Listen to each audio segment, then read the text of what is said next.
Hi, it's Laura over at Hyperstamper.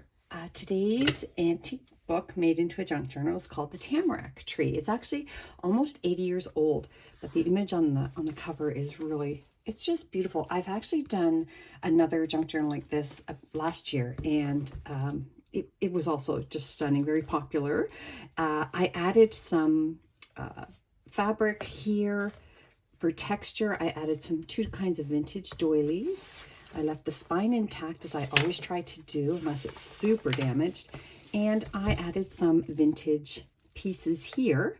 I strung these from vintage necklace pieces. And this is a lovely vintage brooch with mother of pearl flowers on it that you can remove and wear and use if you like. So let me show you this. It's a really good size too. This one is 5 3/4 by 8 1/4. So that's a good size for an antique book. Let's have a little look. So because it's a Tamarack Tree book, I added a full sheet of birch bark here, and it is, I love it. I might do this as much as I can now. And yeah, so there's your first page. You can actually write on here. Isn't that neat? There's the original first pages. There we go. The Tamarack Tree, and then the publication date there, 1947. I've got 1950s doily instruction book page, and then this pocket I just went nuts here. I put a plate from 1905 from that's an English coast.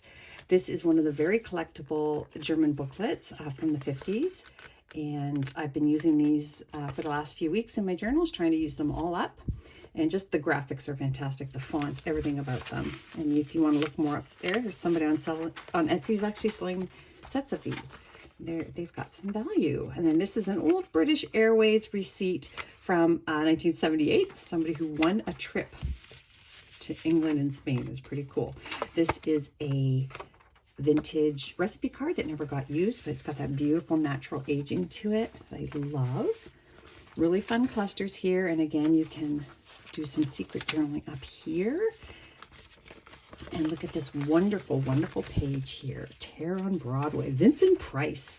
My gosh, how awesome is that? But look at these beautiful pictures. Look at this hilarious ad. And these are all from 1942. So these are from the war, during the war. And you'll always see some war-related things. Let's see, this is an American Fisher boat. Here we've got some fun ads. It's just really, really special and historic. And whoever gets to own this journal, which is going in my Etsy shop shortly, will be very happy with these pieces. 1930s children's book page. And then here is a Mortgage and Housing Corp. And that is from the 1940s. That is kind of cool. And then this really sweet piece here. She is stuck. And there we go. Look at that beautiful image here. And that is from 1895. Look at that. Freckles, secretly removed. So fun. 1895, they were trying to remove freckles. Can you believe it? This is from a history book. And this is a wonderful plate from that. This might actually be the History of Egypt book. Look at this one. I love it. It's still under its original onion skin. So wonderful piece there. And then we have this wonderful Victorian lady image on a vintage card and some vintage Monopoly money, vintage children's book pages. There's a wonderful vintage stamp.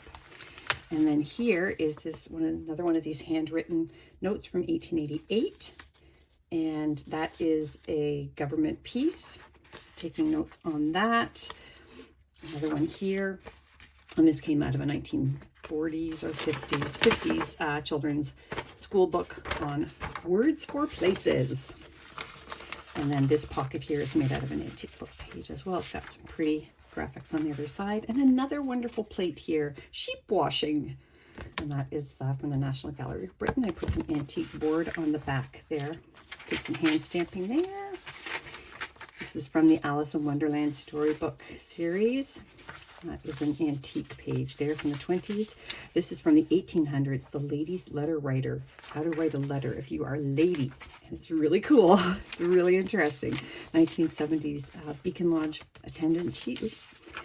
1950s pearl sheet. This is from the 1800s. Very brittle, but I just really like it. And if you're gentle, you can journal on there or glue it in somewhere and give it some extra strength. I want you to have that choice. This is an awesome page. My sister would love this. She used to collect rocks and precious stones, and here's a page out of an encyclopedia from the 1940s. I love it. Full color on glossy. That was a big deal. It was in the center of the book. That's the interior spine of this book. Another letter writing piece here. An antique botanical page here. And look at this fun postcard of this wonderful deer from 1956. And more of these handwritten pieces. I have a lot of them, so you'll see them a lot. You can make clusters out of them. Do all kinds of things. This is a lovely plate from an antique book as well. And I love the cardstock. I don't see this cardstock very often, or this type of illustration. So it's really fun to get those. 1950s Betty Crocker recipe page. And this is look at this postcard. It's a really unique size. It's from 1909. Isn't that beautiful? A cottage scene there. And then this is just, it makes no sense, but I think it's wonderful because it is from the early 1900s, turn of the century, and just somebody, Shirley, just wanted to write her name. Look at, she even said Shirley Turner, Shirley Clinton, and Ivan Turner had his own stamp, so she was writing in her brother's book, it looks like. I think that's hilarious. And this is another page from the 1950s from a children's, or a teen, this would have been a teen young adult music magazine. So this is from 1956, and really cool articles and ads in there as well.